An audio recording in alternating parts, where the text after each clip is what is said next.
Hey folks, Big Deano here again. This time taking a look at the, well, I suppose it's the latest Star Wars SH Figuarts, Mace Windu, from, I believe this is the episode 2 version, but you could do it for both, I suppose. It didn't change much. So yeah, I will admit I wasn't going to get this guy. Samuel Jackson's an excellent actor and all the rest of it, but Mace Windu's character, I don't know, it was good, but it wasn't a main character, if you know what I mean, in the grand scheme of the prequels. So yeah, the only reason I got it is because Nipponia-san was doing a discount on him, and that coupled with a discount coupon that I got ended up being £35 shipped. So yeah, that's the only reason you're getting them, folks, and that's why the review is technically late. So anyway, enough of my usual ramblings on. Let's put Mace to the side and have a look at the box. I love the Star Wars Figuarts boxes because they're so small and easy for my camera to pick up. So you've got the usual Star Wars box, silver again. We're back to the silver. It seems the copper colour is only for episode 7 and stupidly up from that. So yeah, you've got Mace Windu, assuming that means Mace Windu in Japanese as well. You've got the Tamashii Nations logo, the Bandai logo, Bandai 2016, made in China. You've got a nice picture of him at the side, and some pictures at the back of him dealing with some battle droids. The Bandai model kits are actually coming out with battle droids. I will possibly get them, because honestly I'm not paying £40 for essentially a stick, because that's really all the battle droids are, let's be honest. 20 or £30 with the stap I can deal with, but not one single figure. That's not going to happen. So yeah, you've got the usual blurb, which I'm sure these boxes love putting multiples of. There's another one there, and there's another one there. Yep, and Japanese at the bottom, and this back here, which we can't read. Oh, Mace fell over. That's a problem we'll get to in a moment. Now, you will see in the actual promo pictures, he looks kind of shiny. They've actually fixed that for the real one. That's the first time I have actually seen a figure look better in real life than it does in the promo pictures. I am not joking. So yeah, let's get the box out of the way and have a look at Mace himself, shall we? In fact, let's look at his accessories first before we do anything else. So, for starters, you get his unique purple lightsaber. You'll notice, well, I don't know if you'll notice because it's, there we go, it's kind of warped on mine, which is a shame. It's not really noticeable until you point it out. But yeah, you can see it starts off flat and it sort of bends as it gets closer to it. So yeah, as for the actual blade itself, it's much better done than Obi-Wan's. You'll remember Obi-Wan's was quite sloppily painted, but the silvers, the golds, the blacks, they're all there, and yeah, there's very little paint bleed for it. So yeah, you get that one with the interchangeable blade, and you also get this one with the peg, which quite easily just pops onto his belt. Bizarrely, it actually comes on the belt in the package, saving space, I suppose. In terms of heads, you only get the two. You get this one, which is Mace Windu's signature. I'm extremely annoyed, but I won't really show it. And as you can see, it's not shiny in the slightest. In fact, that's probably on par with Darth Maul's paint apps in terms of the quality. Very nicely done. And you also come with this one, which is a slightly less grimace face. Actually quite happy with this one because a lot of people were complaining that the eyes had the same issue as Obi-Wan's on this face, where they were kind of looking off to the side because it had been printed on improper.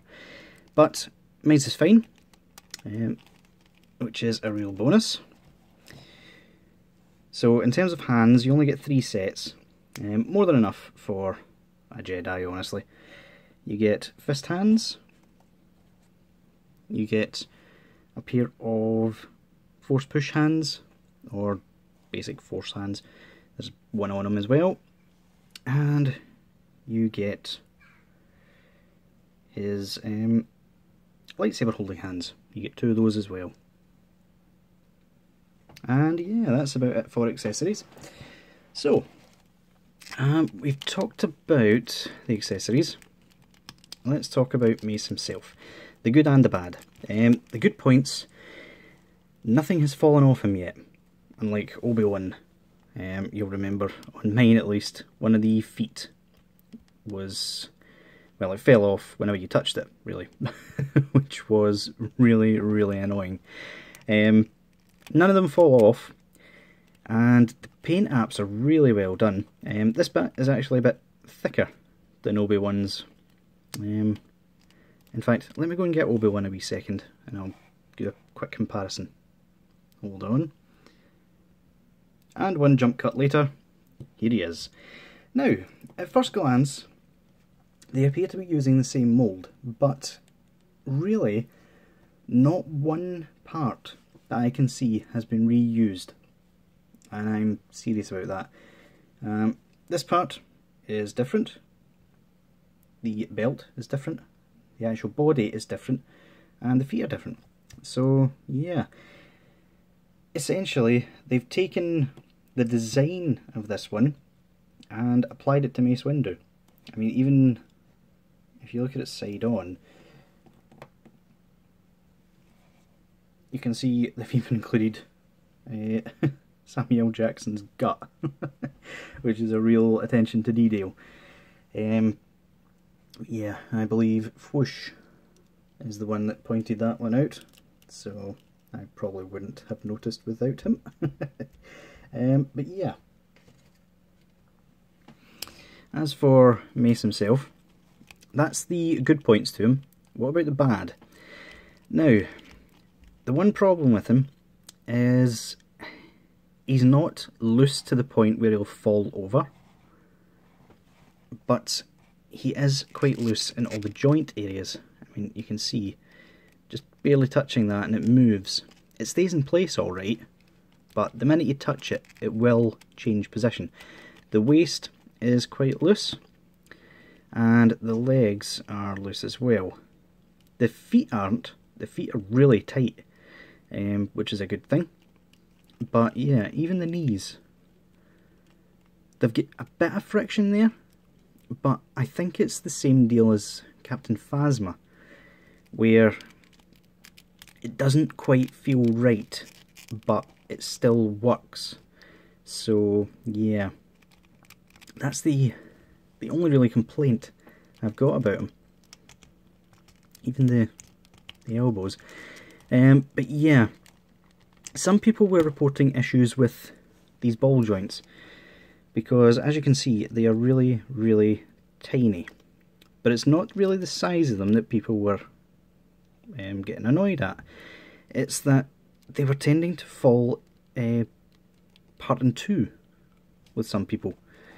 Mines haven't done that yet, which I am very pleased about. I don't know if I got a second batch or something like that, which is maybe why it's a bit more loose than it should be.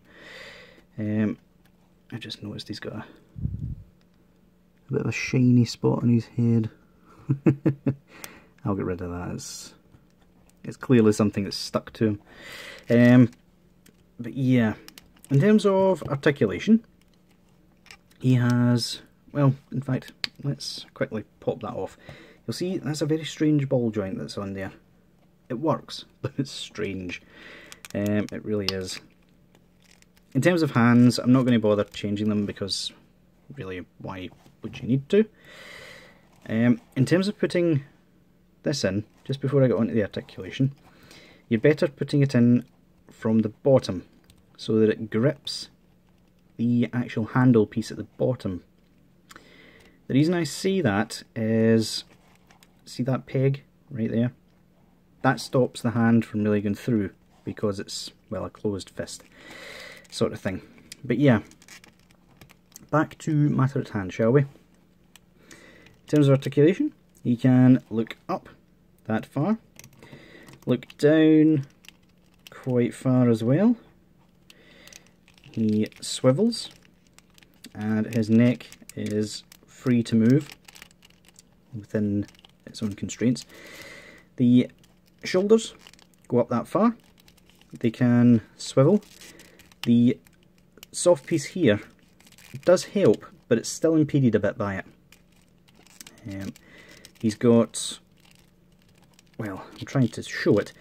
He does have bicep swivel, however it's not really necessary, the same as Obi-Wan's, because I mean the ball hinge going into the body actually does a good enough job for it. He's got single jointed elbows, which get a pretty decent range for what they do. I believe, I'm not going to attempt it, but you can pop them out a wee bit to get more range, but that's about plenty for me. Usual ball joints at the hand, you get all the swivels you'll ever need on there. His waist articulation can look down that much and look up quite a bit. It might fall off though, just a warning. Pull down feature at the legs.